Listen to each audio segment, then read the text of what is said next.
Eh bien, Vincent Hubertin, nous retrouvons Trinidad qui attend impatiemment de remonter sur scène. Mais je pense que ça avance là. Ce sera peut-être en 2031. Moi, je dis 2035. Merci pour votre optimisme.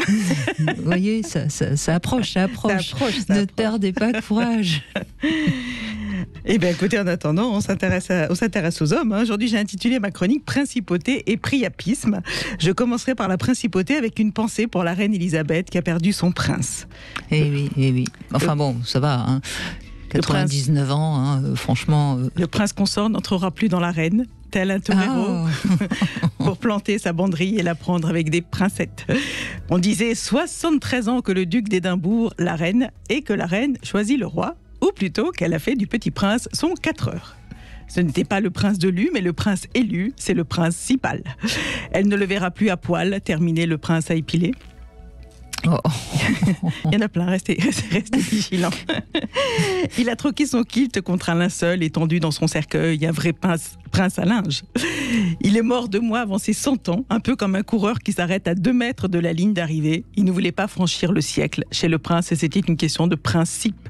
Elle aimait lui. C'est fou d'ailleurs, ça a été le même cas avec Charles Aznavour. C'est fou le nombre de gens qui rêvent d'être centenaires et qui, juste un tout petit peu avant, s'en vont. Mais lui, il ne voulait pas apparemment. Hein. Non, il ne voulait pas. Ouais. Donc il a freiné de ses grands pieds d'anglais. Elle aimait lui serrer la prince monseigneur. Elle n'a plus qu'à aller voir le roi Merlin, qui lui trouvera d'autres princes pour qui elle en pince quand le désir la tenaille. Ça, c'est pour les bricoleurs. Mais je vous connais, Brigitte, vous allez me dire quel est le rapport entre la principauté et le priapisme. Ben oui. Un rapport sexuel, c'est sûr. Quoique, à presque 100 ans, Philippe avait beau être prince, il n'en restait pas moins homme. Et il devait être plus gâteux que gâteau et avoir du mal à tremper le boudoir à l'heure du thé. Oh, Trinidad, un peu de respect pour la... quand même. Je suis sûre que là, vous en choquez quelques-uns. Elle devait chanter pleine d'espoir. Un jour, mon prince bandera. Il suffit de changer de moule pour ne pas avoir l'air tarte. Et pour faire ma transition, je vous propose d'échanger le petit prince contre des pims. Pourquoi ? Parce qu'après avoir prié le petit prince, elle prie à pims. Alors ça, évidemment, si on ne connaît pas ces petites génoises fourrées à l'orange, on fait un bide. Pire, c'est morbide. Mais ma transition est faite. Le cœur du prince a lâché, il aurait pu mourir du Covid avec une crise de priapisme comme ce malade américain. Figurez-vous, Brigitte, que le 17 juin 2020, soit 7 jours après les 99 ans du prince Philippe, la revue The American Journal of Emergency Medicine a publié une étude racontant le cas de 2 patients, un Américain et un Français, hospitalisés pour Covid, mais avec un effet secondaire surprenant. Tous les 2, une fois intubés, ont eu la trique. Oui, j'ai entendu parler de ça. Oui. Le personnel soignant a un peu flippé, ils ont cru qu'ils avaient un tubé un peu profond, mais après vérification, c'était bien une érection. Mais pas la petite érection du matin qui va bien, non, la bonne crise de priapisme. Au début, c'est marrant, surtout en ces temps d'abstinence sexuelle, mais au bout de 4 heures, ça devient inquiétant, surtout quand tu es dans le coma et que personne ne peut en profiter. Alors, pour ceux qui ne le savent pas, qu'est-ce que le priapisme ? En gros, c'est Brassens version intensive. Que je pense tout noir Fernando, je bande, car même sans stimuler, je bande aussi. Au réveil ou quand je dors, mon Dieu, je bande encore. Au début, c'est marrant, puis ça devient flippant. Quoi que je fasse, maman, c'est dur, je bande tout le temps. Bravo. C'est donc une érection qui dure... Vu façon Brassens, ça donne presque envie, hein, le priapisme Vincent Hubertin. Je donnerai le texte pour vos patients. C'est donc une érection qui dure plus de 4 heures, sans stimuli physique ou psychologique. C'est grave, puisque ça peut laisser des séquelles, voire causer la nécrose du pénis. Le personnel soignant a trouvé la solution, se serait cru au rayon quenelle surgelé de chez Picard. Ils ont compressé le pénis à l'aide de packs de glace pendant 3 heures. Le Français, au bout de 14 jours, est rentré chez lui extubé, débandé, sans séquelles sur la quenelle. En revanche, l'Américain de 69 ans hospitalisé à Miami a eu moins de chance. Il souffrait en plus d'obésité, il est mort sans même savoir qu'il avait bandé. On lui souhaite de se réincarner en hot dog. Alors, la question... Redonnez-lui son spectacle, s'il vous plaît. Alors, la question est-ce que le Covid-19 favorise l'érection ? Est-ce qu'on va avoir le variant quéquette dur et voir des millions d'hommes refuser les gestes barrières pour dresser la leur ?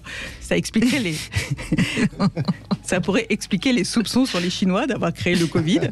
Ils ont la réputation d'en avoir une petite, alors que le Covid n'a pas fait de dégâts en Afrique, où la légende dit qu'ils en ont une grosse. Messieurs, calmez vos ardeurs, parce qu'à ce stade des études, il semblerait que ce soit tout ou rien.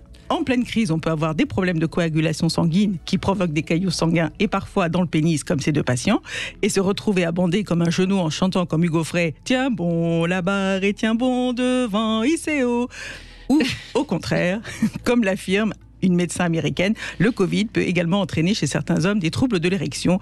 Pourquoi? C'est mécanique, et je pense que vous n'allez pas me contredire. Le cœur est l'organe qui est chargé de propulser le sang dans tout le corps. Pour avoir une érection, il faut en plus de l'excitation sexuelle, réussir à gorger le pénis de sang, ce qui lui donne sa rigidité. Donc si le cœur est malade, on est comme Dave en son temps. Oh Laura, mon cœur est malade, ma verge va ramollir. Oh Laura, mon cœur est malade, depuis le Covid, j'ai du mal à durcir. Celle-là aussi, je vous l'offre pour les patients. Conclusion. Entre ceux qui bandent trop, mais au mauvais moment, et ceux qui ne bandent plus quand il faut, qui c'est qui est obligé de se le faire tout seul? Les filles! C'est ce qu'expliquent deux psychologues italiens qui se sont penchés sur la sexualité de 89 femmes en âge de procréer en période de Covid. Entre les gestes barrières, les confinements, la peur de la contagion et j'en passe, nos relations amoureuses ont morflé et notre libido est comme le drapeau de la reine en berne. Ajoutez à ça la présence continue des enfants au domicile, l'obligation de cohabiter avec son partenaire, la limitation de l'espace. Bref, on a plus envie de se taper sur la gueule que de s'envoyer en l'air. C'est pas mieux en Espagne. Au pays du chorizo, depuis la pandémie, on le débite en rondelles. Sur les 99 jours de confinement, 37% des femmes ont vu leur activité sexuelle diminuer, contre 14% qui l'ont vu augmenter. Alors, on ne dit pas comment, ça aurait été sympa de donner un conseil aux copines. Mais en tout cas, on note une hausse du recours au sextoy et une baisse logique de la fréquentation des sites de rencontres. Comme dirait notre reine Elisabeth, God save the Queen. Bravo Trinidad, bravo. Il y a quand même, vous avez quand même vraiment cherché des trucs. Des fois, on se demande comment vous arrivez à trouver tout ça.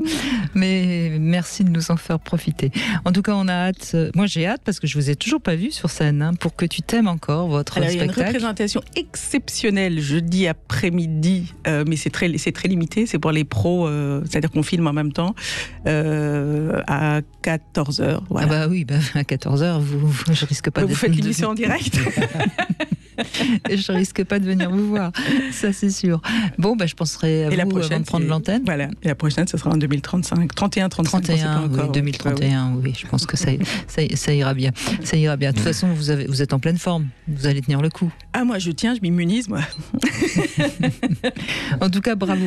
Elle est formidable, hein, Vincent. Oui, c'est fantastique. Et puis, cette histoire de priapisme, elle est quand même excellente, parce qu'en fait, il y a quelques publications qui étaient très étonnantes sur des thromboses. Vous voyez, donc là, on parle des vaccins qui donnent des cahiers de sang. Donc, c'est tout à fait ça. Donc, c'est ça le mécanisme du priapisme, et que effectivement, c'est une urgence chirurgicale, parce que on est les trois étapes, contentement, étonnement, et puis c'est un drame, et c'est la panique, parce que au départ, tout va bien, au bout de 2 heures, ça commence à faire mal, au bout de 4 heures, c'est inquiétant, au bout de 6 heures, si c'est pas résolu, on peut avoir une perte de congelé, parce que il faut prendre une photo des congés, parce que c'est une perte qui peut être définitive de l'érection.